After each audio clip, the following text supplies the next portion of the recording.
Mr. Speaker, I had thought that these changes were meant to protect the Speaker. The way the Honorable Gwanga has run, even jumped barricades. So the procedural issue I am raising, Mr. Speaker, is whether colleagues must not be educated that the new changes actually are meant. You simply can't go and begin interacting with the Speaker like the Minister of Education was doing.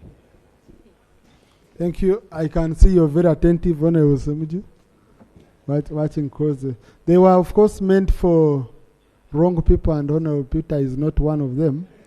He made for me a sign that he needed to share with me something.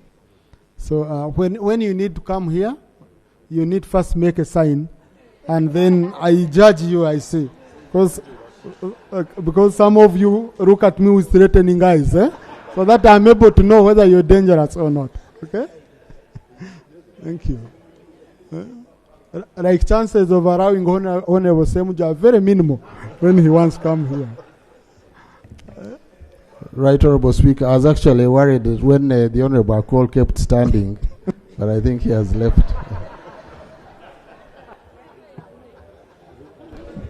That said, Right Honorable Speaker and the Honorable Members, we had reached data accuracy and currency.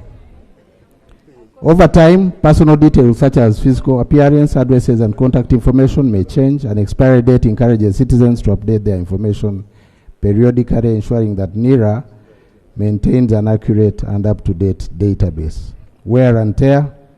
Physical identification cards are subject to wear and tear over time due to regular use, and expiry date allows for the timely replacement of the cards to ensure their functionality and readability, which is critical for verifying identity. 4. International standards compliance. Section 5(2) of the ROPA provides that NERA shall observe general accepted information security practices and procedures and specific industrial professional rules and regulations. Document 9303, International Civil Aviation Organization, ICAO Machine Readable Travel Documents, MRTD 8th edition 2021 Part 9, provides that deployment of biometric identification and electronic storage of data in MRTDs, Section 2.2, provides for the validity period of these documents under which identification cards fall, which is 10 years. This therefore aligns Uganda with international standards and facilitates the use of the national identification card for cross-border travel and other international purposes. Right Honorable Speaker, Honorable Members, Section 695 of the ROPA imposes a duty on NERA to renew expired IDs upon application by the holders. In addition to Regulation 23 of the ROPA, of the regulations, it requires that holders of national IDs apply to NERA for renewal at least 2 months before the expiry. The expiry of a national identification card does not, under any circumstances, amount to expiry of a person's citizenship, because this has been a repeated worry, so we need to amplify it for the public to know.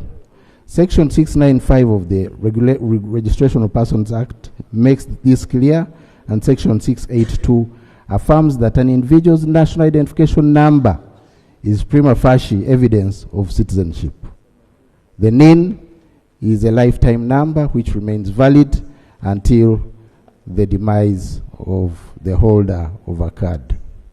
Right Honorable Speaker and members, the Ministry is aware of the challenges faced by citizens holding these expired IDs, particularly while using them as travel documents within the region, and these challenges are in spite of the extension of the validity period here in Uganda.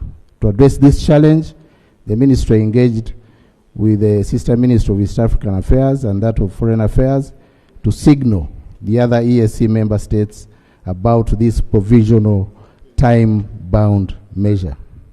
Our aim is to secure acceptance of this interlude measure of extended IDs for travel purposes within the region. Nonetheless, we are also soon starting the mass enrollment and renewal exercise albeit slightly later than earlier planned, but nevertheless still within the stipulated time, to renew all the expired national identity cards and also enlist fresh eligible entrants on the National Identity Information Register. I wish to inform this House that NIRA is actively developing new technological advancements to enhance the National Security Information System and improve the security features of our National Identification Card before the commencement of the mass enrollment exercise.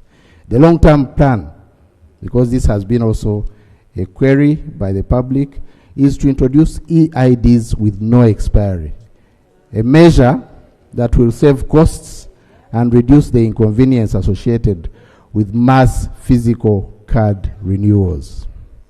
Right Honourable Speaker and Honourable Members, the extension of the validity period by an extra period of 1 year provides the necessary time frame to integrate these upgrades into the renewal process, as well as mitigate any of the arising inconveniences regarding service delivery before renewal, thus improving the overall functionality and security of the system and the cards. The extension, therefore, is a provisional stopgap measure and not a substitute for new national identification cards. Right Honourable Speaker and members, I will assure you that the Ministry of Internal Affairs is committed to ensuring that the identity and rights of Ugandan citizens are protected and upheld. The Ministry shall continue working tirelessly to ensure a smooth mass renewal and mass enrollment exercise of the national identification cards. I beg to submit, Right Honourable Speaker and Honourable Members. Thank you. Honourable colleague, this is a straightforward statement. I'll just pick 2 from NRM, 1 from opposition, 1 independent. Okay? Honourable Migade, Honourable Bazir, Shadow Minister, and yes, a Shadow Minister is not a minister. And then, I'm looking for an independent. I think Honourable Roland is an independent. Honourable Bigarozi are not an independent. Yes, so let's do quickly, 2 minutes each. Thank you very much, Right Honourable Opposition, Speaker. the Shadow Minister. Right Honourable Speaker. And I'll also pick one party president in Honourable Vasari. Thank you very much, Right Honourable Speaker. Right Honourable Speaker, I rose on a procedural matter. Right Honourable Speaker, it's a... Oh, you rose on procedure or Yes. you're debating? procedure. Well, Yes, you're already on the procedure. microphone. I thought you... Thank you very much, Right Honourable Speaker, for your understanding. Right Honourable Speaker, it's a rare occasion having three sector ministers attending plenary. But last week, on this same floor, I raised the matter of national importance. And it was to do with the piracy on the lake, whether some of our people actually killed, boat engines stolen on a daily basis. From the time I raised that matter, it also happened yesterday, it happened last week, and the minister, State Minister for Defense, undertook to send a team on ground to assess this. I raised the same matter with the Minister of Defense, who is also in attendance. I raised the same matter with the Minister of Internal Affairs, and since then, no officer has appeared in Buvuma to assess this. And Right Honourable Speaker, I know it is a duty of the Minister of Internal Affairs and the police to keep law and order, but also for the Minister of Defense to ensure that the national borders are really safe. We have a sub-county where these issues are actually happening, borders Uganda and Tanzania. Our prayer remains the same. We want the relevant ministers and agencies to go on the ground and really assess the situation and see how our people are really assisted. So now that they are here, I really want commitment from them that effective tomorrow, such occurrences will not occur. Now, Commando, both of us. Our honorable colleague. Oh, I was reminded you were private. There he stands up once you call him a private. I'm private, but I want to let my sister, who has been having the conduct of this matter, to come and give more details. Honorable both of us is private, but he gives orders to commanders. So. Yes, Honorable Reru Huda. Honorable Kabus, you want to open up this matter? Because just Honorable Minister, let me allow the two members from the fishing community. Yeah. Thank you, Mr. Speaker. Mr. Speaker, I was saying it's not only a Buvuma issue, but the fishing communities, Mr. Speaker, suffer the same problem. I would suggest, Mr. Speaker, that the 3 or 4 ministries, the one of East African Community Affairs, the one for security, the one for defense and internal affairs, have maybe a joint task force to address this. Have a joint task force to address this. All of us who represent constituencies that border other countries in the lake, our people are insecure. For them, on their side, Mr. Speaker, they have means to protect their people. But ours in these waters of our communities, we don't have security for our people. They take engines and the boats and the fishermen of our people can't chase them. Thank you, Mr. Speaker. Thank you very much, Right Honorable Speaker. Right Honorable Speaker, the issue of piracy on the water is a serious issue. And sometimes when we ask the commanders down there, they raise the question of fuel. Our people on this side are little facilitated as compared to the other one. And sometimes you find that the pirates have got bigger engines, they move faster, and when our people go in to intercept, they don't have the capacity. So actually it is a serious issue that should be addressed squarely by the Minister of Internal Affairs, the Minister of Defense, and the Minister of East Africa, because it is an issue and it is affecting the economy of our people, the fishing community. Thank you. Karangara.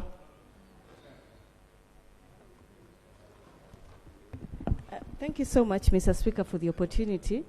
I also wanted to give him information, Mr. Speaker, that when we ask our fishermen who exactly they think is doing this, some of them tell us it is the men in uniform. They have, like he said, they have the big engines, they have the fuel, they have those big boats, but they're always clad in army uniform. Mr. Speaker, army uniform. And they also have guns and machetes. So, yes. So we would want the minister to explain to us the UPDF uniform. Yes, and also police uniform, Mr. Speaker. It is happening between Mazinga sub-county, Bobeke, Chamuswa, and Bufumira. All these islands in Sese or Kalangala. Mr. Speaker, we all know that we have the UPDF on the lake to guard or man the lake in the fishing sector. If they can have guns to man the lake or the fish, why not secure the people who actually make money to pay them? Thank you so much, Mr. Speaker. Honourable Minister. Sorry. Honourable Pachuto is the same. I know you have a wreck on your side. You still have also problems? Yes, thank you, Right Honourable Speaker, and Happy New Year, Honourable Speaker. Honourable Speaker, about 3 of my sub-counties border the DRC, and we have the same problem, the fishing communities, because there is no clear cut where the border is on the water. You find that there are people who come from Congo and confiscate their nets, they confiscate the engines.